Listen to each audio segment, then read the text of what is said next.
So in this video we're going to solve a quadratic equation using the quadratic formula, but the quadratic equation that we have, the coefficients, the a, the b, the c, will have a common factor that we can factor out before solving the equation.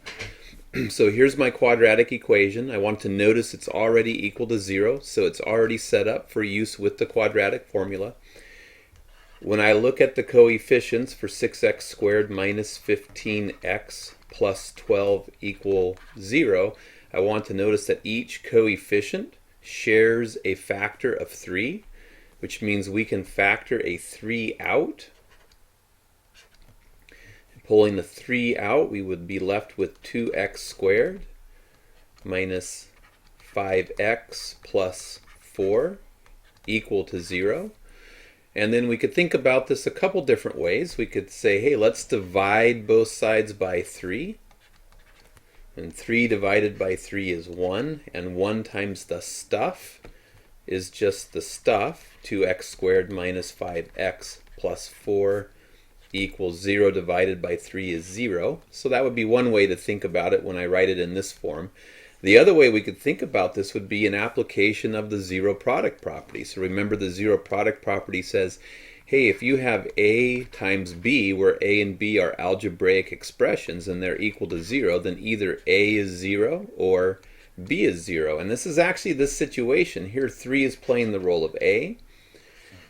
The quadratic equation right here in the parentheses is playing the role of b, and the zero product property says that either a is 0 or b is 0 if the product is 0. So either 3 is 0, which isn't true, which can't be true, or b is 0. So we would just get to set this equal to 0 using the zero product property, because 3 will not zero out this quadratic right here to make a 0. So that would be one way to think about it. The other way to deal with this would be to say 6x squared minus 15x plus 12 equals 0. And notice you have a common factor of 3, and just step in and divide both sides by 3.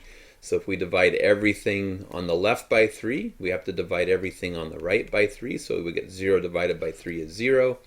6 divided by 3 is 2x squared minus 15 divided by 3 is 5x plus 12 divided by 3 is 4. We wind up with the same quadratic here as we have here. So either approach is going to work. Ultimately, the idea is that the values of x that will solve this quadratic equation are exactly the same values of x that solve this quadratic equation. So once we have, and of course the glory in doing this is now we have smaller numbers for a, b, and c to put into the quadratic formula. So the arithmetic and simplification process is going to be easier than if we used the larger coefficients. So from here, because it's equal to 0, I can just read off my a, b, and c. We know a is equal to 2, the coefficient on the x squared term. B is equal to negative 5, the coefficient on the x term. And c is the constant term, which is plus 4, so we get a positive 4. And remember, the quadratic formula is x equals, it's always x equals, or the variable name equals, the opposite of whatever b is, plus or minus the square root of b squared minus 4 times a times c, radical sign over the whole thing. Fraction bar under the whole ratio, 2 times a. So once we get a, b, and c, we just load the quadratic equation. We want to double check.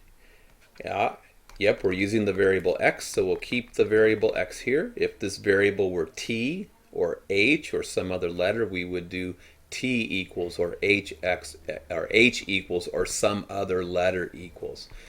So in this case, we have x equals the opposite of b. It's going to be the opposite of negative 5, and the opposite of negative 5 is positive 5. Plus or minus, we have the square root of b, which is negative 5, being squared, minus 4 times a, but a is a 2, times c, but c is positive 4. Pull the radical sign over the whole thing, not just halfway.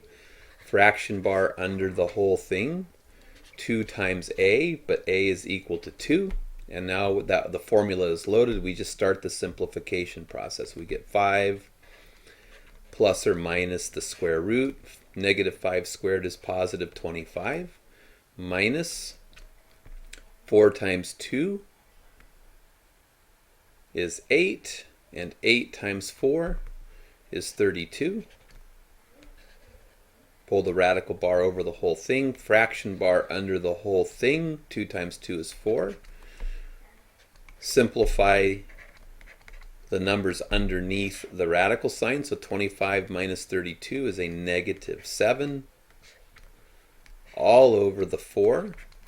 And I can see now that I'm going to get a complex number because I'm taking the square root of a negative. So I probably want to break it out into the two fractions right now, because remember, those complex numbers want to be in the form a plus bi to get them in standard form. So equals the 5 over the 4 over the common denominator, plus or minus the numerator over the common denominator. But we want to remember that the square root of negative 7 is the same as the square root of 7 times I. So we can replace this numerator with the square root of 7, and the I, the imaginary unit, goes right next to the fraction bar. The fraction bar should be lined up on the midpoint of the I. And there are solutions. The key in this slide is, the key concept is, before you just write down the A, the B, the C, always look at the coefficients first to see if there's a common factor that can be pulled out so that you can reduce your coefficient sizes.